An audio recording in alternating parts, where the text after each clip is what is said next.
Minnesota. It's beautiful in the winter. But after graduating from university, I decided to leave this wonderland and make my way to India. It was a tough decision, but I wanted to make a new start in the Far East. Along the way, I would travel through a country which had occupied my curiosity for some time: Vietnam. So, after booking a ticket around Christmas, in early February, I sat in the Minneapolis terminal on my way to Vietnam, with brief stopovers in Chicago and Korea. However, to my disappointment, air travel's reputation in the U.S. was what I experienced. Well, it's morning on the 3rd of February, and right now I should have been winging my way to Korea. However, due to a number of problems, snow in Chicago, and a particular airline who used to be based out of Minneapolis having a number of repeated mechanical problems and delays with their aircraft, I missed my flight. And I came to a peculiar land known as Los Angeles. And as you'll see in this strange and peculiar land, although it is the middle of winter, there are this peculiar green stuff there upon the ground, and these pole-like structures with more poofy green stuff on top. There's just green everywhere. It's like, I don't know. I don't understand it. Where's all the snow? I left Minneapolis and it was 0 degrees Fahrenheit, but here it's like it's not even winter. A most peculiar phenomenon. Green in February. Following this amazing discovery, I went back to the airport and, in short order, was soaring my way to Korea. So, I've been in the air for a good several hours, and in the 747, it's been long but smooth, and the service has been really good since I left the United States. And I would say, in spite of the fact of being delayed, I was going to go through Chicago, and then I went through LA. Then I missed my first flight, so I had to stay the night in LA. But I was put up by the airline, so it was all in all pretty good. So I guess it's been fine. In fact, I even got a exit row seat. This is very important to get all this nice leg. Talk to you later. The hours dragged on. I got tired of watching movies, tired of trying to sleep, tired of trying to film myself, pretending to sleep. Yet, thanks to the wonderful service, I survived. And the next morning found me waking up in a dingy hotel in Saigon.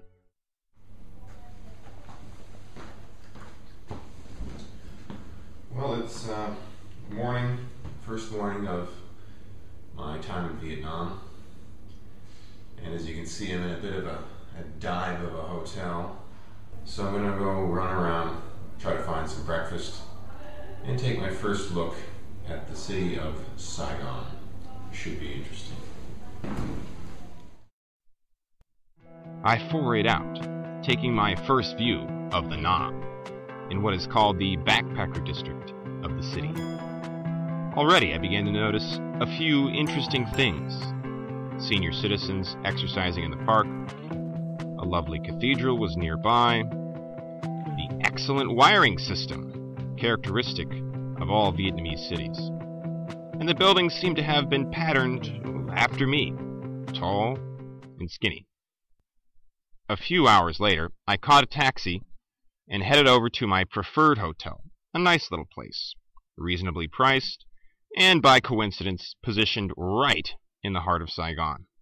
This was lucky for me, because I so happened to come to Vietnam at the end of a holiday whose name is seared into the memory of many Americans: Tet.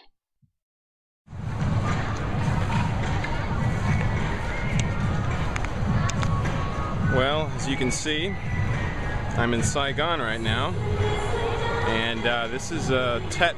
I don't know if you can see, but this entire street has been blocked off, and just a lot of people walking around, taking pictures and enjoying themselves, and it's a lot of fun. It's very beautiful. Everyone's dressed up pretty well, and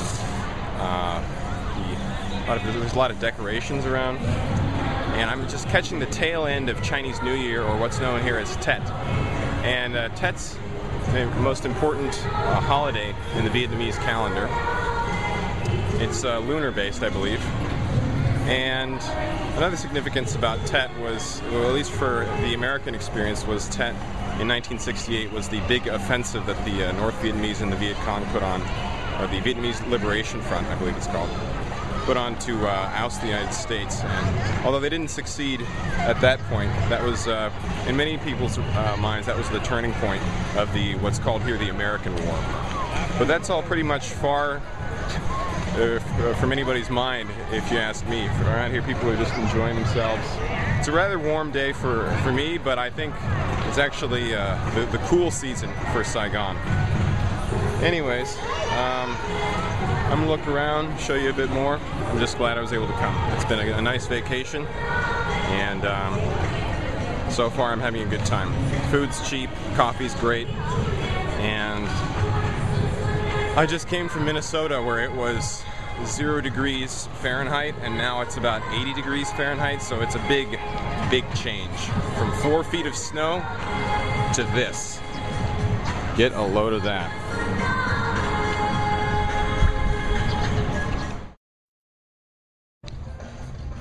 The evening was an amazing spectacle of vibrant color, sound, and people.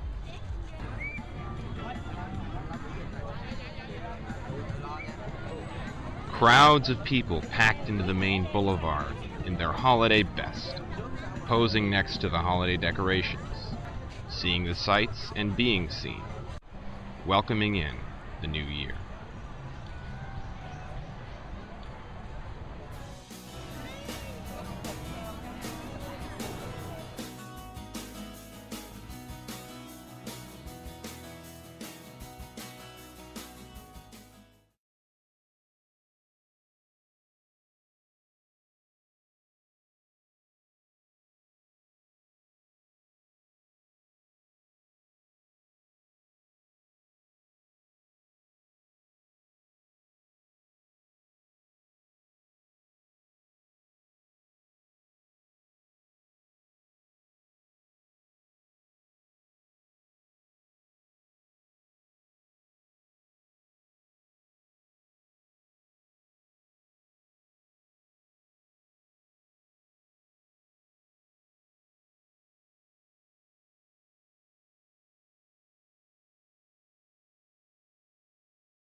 Chứ nó không có thức dậy, không có thức dậy.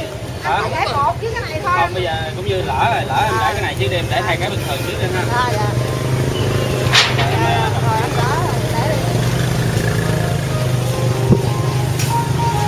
Đừng có để tôm cho anh luôn nha. Không, cái này bình thường, cái này bình thường cho dì ba đồ ăn, cái này của không có rau thì dặn, không có rau. Không rau, không rau dặn. Rồi có dặn lắm rồi. Có ăn đậu không? Chồng ăn đậu. You want green beans in there? You want green beans in there? Yeah, as long as there's no fish. Không giá nhưng mà để đậu. Để đậu để với cải cũng được, nhưng mà đừng để tôm nha anh. Rồi. Cải mình ăn sống. Vậy là để cái này ở trong. Để đó hả? Để đó ha. Để đó. Để đó với để cái kia nhưng mà đừng để tôm. Không để giá. Không giá, không tôm. Không giá, không tôm. Nó đổ cũng thôi mà cái nón của nó ướt luôn rồi anh trai. What are we doing? That's what we're gonna have for lunch. Cái đó là 20 đó. Mấy cái cho 5 cái. Bây giờ là chị đổ trứng trước cho anh ăn. Oh, then yeah, you gonna eat here? You wanna bring it? Bring it home. Anh ăn ở nhà. Đem về. Anh gói lại cho gọn á, lòng. Dạ, em có dĩ nhựa chị. Có dĩ nhựa em để hiện trạng cái bánh. Này với em lọc rồi. Em có anh. Hả? Em có anh. Em có rồi em nhỏ. Gọi anh lọc đâu? It's a cream. Anh thì vậy như ông How many is he making? ông anh thì cũng đầu bên phía chị. Nghe Út kể hoài nè, Út nói ăn bánh xèo xuống ủng hộ. Mà đâu có biết chỗ nào đâu. Now I want to stand and watch.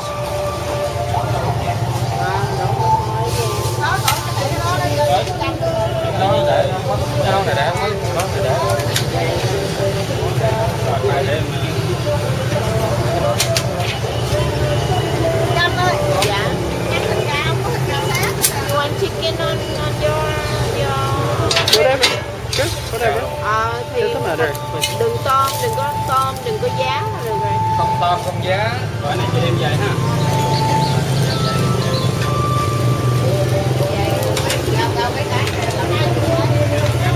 Vậy là đem về hết luôn hả chị?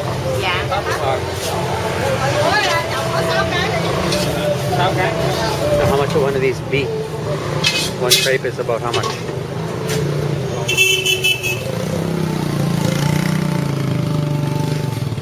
So not even $1, right? Not even $1. Có số điện thoại di động. Yeah. No, 25 plus 25 is What? take away the 2 4s. Yeah. The 2 20 is 40 and add the 2 5 Nó ba nó mình mua cái. 50. Yeah.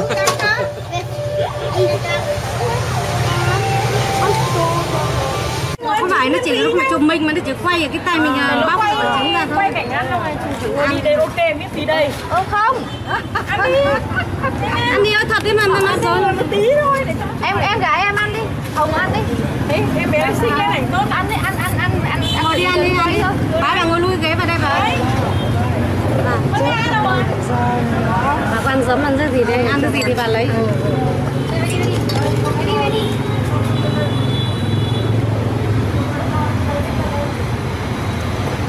Hai cả khách sạn đưa ra ăn, quay con bé đi đường cứ mời mình vào ăn.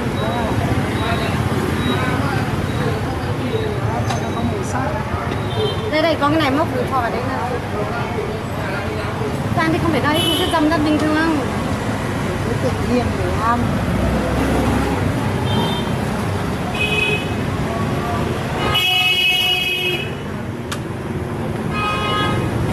Đấy, dầm ra mình ăn bình thường đấy, không phải đây. Nó sắm ăn bình thường, nó ấy thì nó chụp nó lạ mà. Đấy. Nó lạ mà. Đấy, rau riết thì cho vào. Tôi không ăn được rau. Sao Biết là có cái gia vị gì.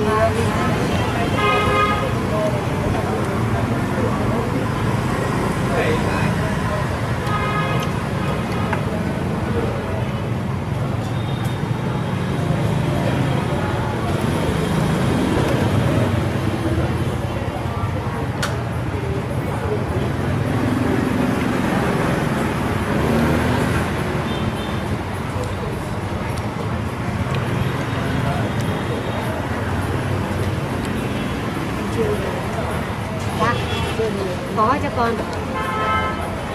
Nào đánh răng nữa. Ăn cho phải cái này. Tí nữa con sẽ ngồi lên đó. Chắc lấy sẵn ở đây thôi, cho bên.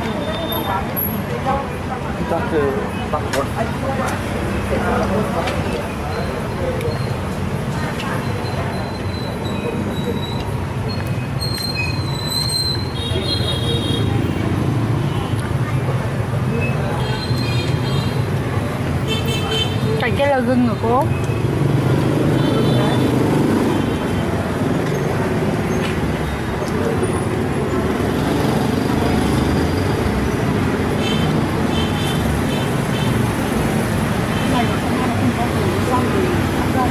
Con lại không ăn được rau. Không rau nữa.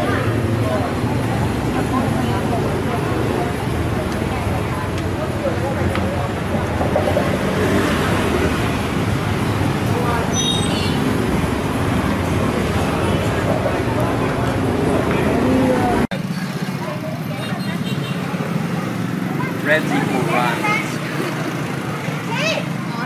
You'll find out tonight. I hope the masseuse is gonna have no. I'm just gonna massage your spleen. They're like, I'm just so relaxed. I'm too relaxed. I'm like 15 cents later. This is the best night of my life.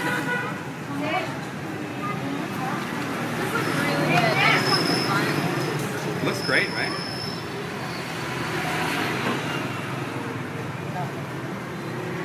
The sad thing is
Globo Pizza Opciones le da la bienvenida al Expo Technology Conference aquí en Houston. How tall are you?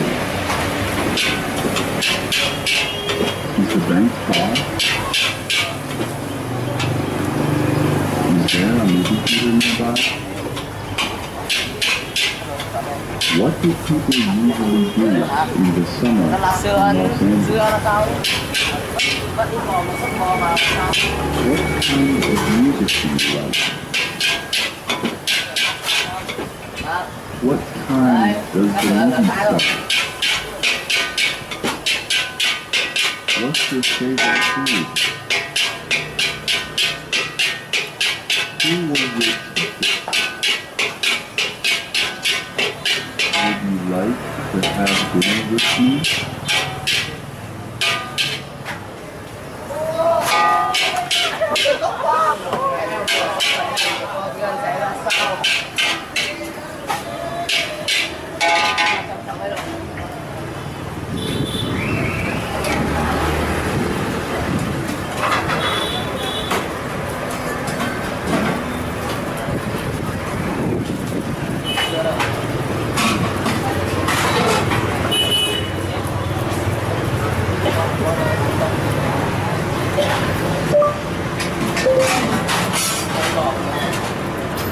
Quay ít thôi bố ơi, bà ơi.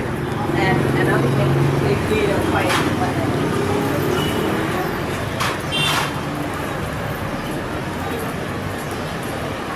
Ai? Bao nhiêu một ngày?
Trong cuộc đời, điên trong hôn mê hay là điên trong tình người, điên trong mắt lệ đỏ rơi, điên trong không hận tình ơi, điên nào cho những xót xa vội nguôi, điên trong mê ly nên chẳng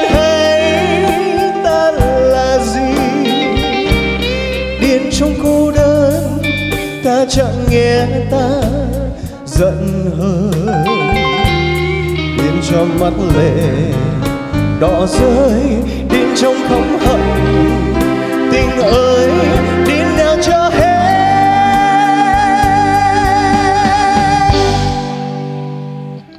câu ca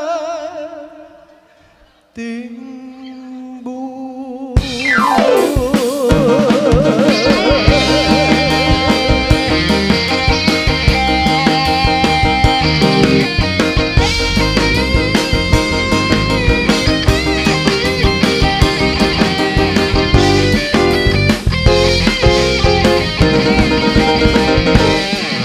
rượu mà không say thì nào hay, uống rượu mà không say thì nào mê. Xin mời anh nắng ly cùng tôi, nào ta cùng uống. Ta đem về bên ly rượu cay, bên nồng rượu ta quay cuồng say. Tâm hồn ta bay theo trời mây, uống theo yêu đời, uống cho nó nê trong tâm hồn ta, say cho quên đi sầu đau nhân thế.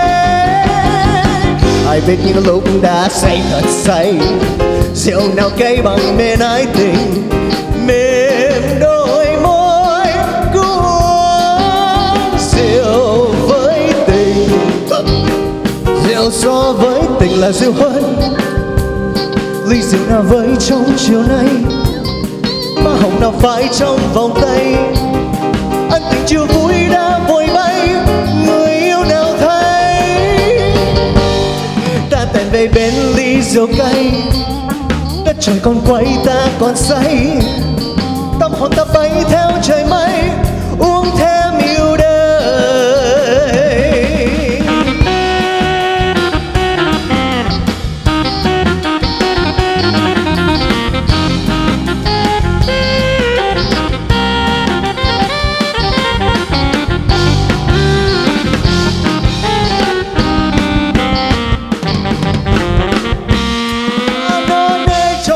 Hồn ta say cho quên đi sầu đau nhân thế. Ai biết những lúc đã say thật say, rượu nào cay bằng mê ái tình, mềm đôi môi cứ uống rượu với tình. Rượu so với tình là rượu hơn, ly rượu nào với trong chiều nay, má hồng nào phải trong vòng tay. Ân tình chưa vui đã vội bay, người yêu nào thấy. Ta tìm về bên ly rượu cay, đất trời còn quay ta còn say, má hồng dịu vai trong vòng tay.